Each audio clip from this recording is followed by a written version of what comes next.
हैरान कर देने वाले दुनिया के सबसे विचित्र इंसान मदन लाल। मदन लाल एक ऐसी इंस्पिरेशनल शख्सियत है जिन्होंने हर चुनौतियों को पार करते हुए बिना हाथों के एक प्रोफेशनल टेलर बनकर अपने आत्मबल का परिचय दिया। 46 वर्षीय मदन लाल हरियाणा के फरीदाबाद से हैं। जन्म से ही उनके दोनों हाथ नहीं थे, लेकिन इन्होंने इसको इस तरह से ढाल लिया है कि रोजमर्रा के जो काम कोई आम इंसान अपने हाथों से करता है वो अपने पैरों से कर लेते हैं। अब वो अपने प्रतिभाशाली पैरों की मदद से अपने गांव में कपड़े सिलाई का काम करते हैं।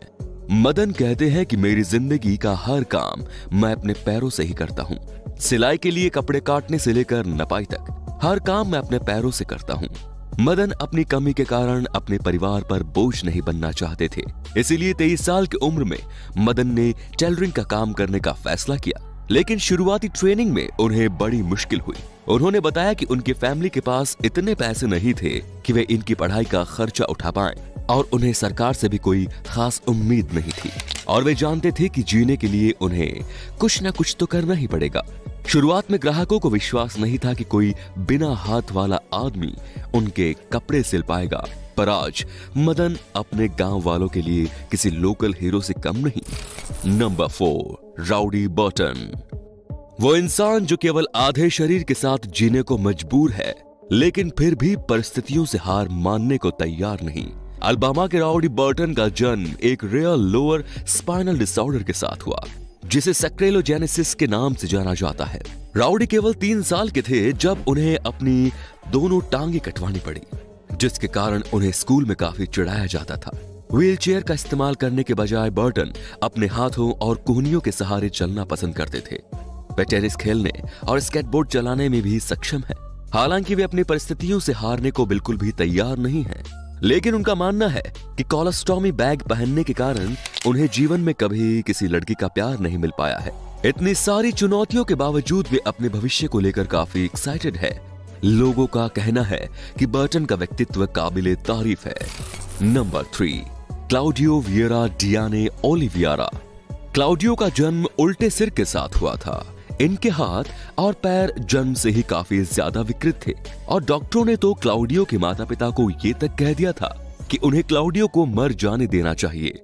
लेकिन क्लाउडियो के जज्बे ने उन्हें मुश्किलों से लड़ने में काफी मदद की। आपको ये जानकर काफी हैरानी होगी कि क्लाउडियो ने 40 साल की उम्र में खुद के जीवन पर एक किताब लिखी है।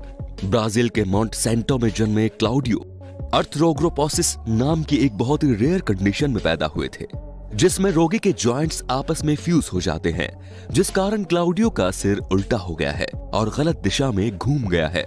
लेकिन बहुत ही कड़े अभ्यास के बाद इन्होंने अपने मुंह से पेन को पकड़कर लिखना सीख लिया और अपनी शिक्षा पूरी करके उन्होंने आगे चलकर अकाउंटेंट के लिए क्वालिफाई किया।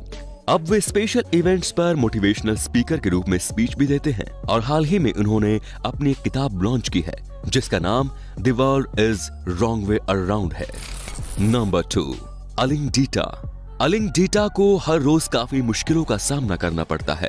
दरअसल बात यह है कि अलिंग को जेंगेटोम्स्टिया नाम की बीमारी है, जिसमें उनके स्तन काफी विचित्र ढंग से बढ़ गए हैं। 54 वर्षीय अलिंग को उम्मीद है कि उनकी इस कंडीशन का कोई ना कोई इलाज जरूर होगा। अलिंग को हर रोज अपने स्तन के बढ़ते वजन के कारण काफी परेशानियों का सामना करना पड़ता है। यहाँ तक कि उन्हें मार्केट में अपने साइज की ब्रा भी नहीं मिलती और उन्हें लोगों से तरह तरह के कमेंट्स भी झेलने पड़ते हैं। इस सब की वजह से उनकी जिंदगी काफी चैलेंजिंग हो गई है।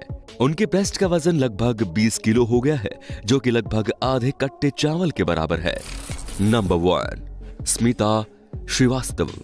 स्मिता श्रीवास्तव एक भारतीय महिला है जिन्होंने अपने बालों की लंबाई से कई रिकॉर्ड अपने नाम किए हैं। इनका सपना है कि एक दिन उनका नाम Guinness book of world records में भी शामिल किया जाए। स्मिता उत्तर प्रदेश की रहने वाली है और वे भारत की सबसे लंबे बालों वाली महिला के नाम से जानी जाती हैं।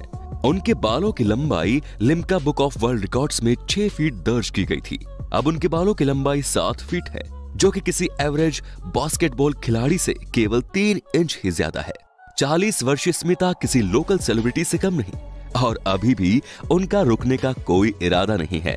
वो कहती है कि औरतें और बच्चे अक्सर मेरे घर आकर मेरे बालों को देखते हैं और छूते हैं, क्योंकि उन्हें लगता है कि मेरे बाल नकली हैं। स्मिता श्रीवास्तव को बचपन से ही अपने बाल बढ़ाने का शौक था। और उनके परिवार वालों और दोस्तों ने भी उनका काफी सपोर्ट भी किया। स्मिता कई लोकल तेल कंपनियों की ब्रांड एम्बेसडर भी है और वो अपने शहर में होने वाली ब्यूटी कॉन्टेस्ट की जूरी का हिस्सा भी है। तो दोस्तों अब आप हमें कमेंट में बताइए कि इन सब में से आपको कौन सा व्यक्ति सबसे विचित्र लगा। धन्यवाद।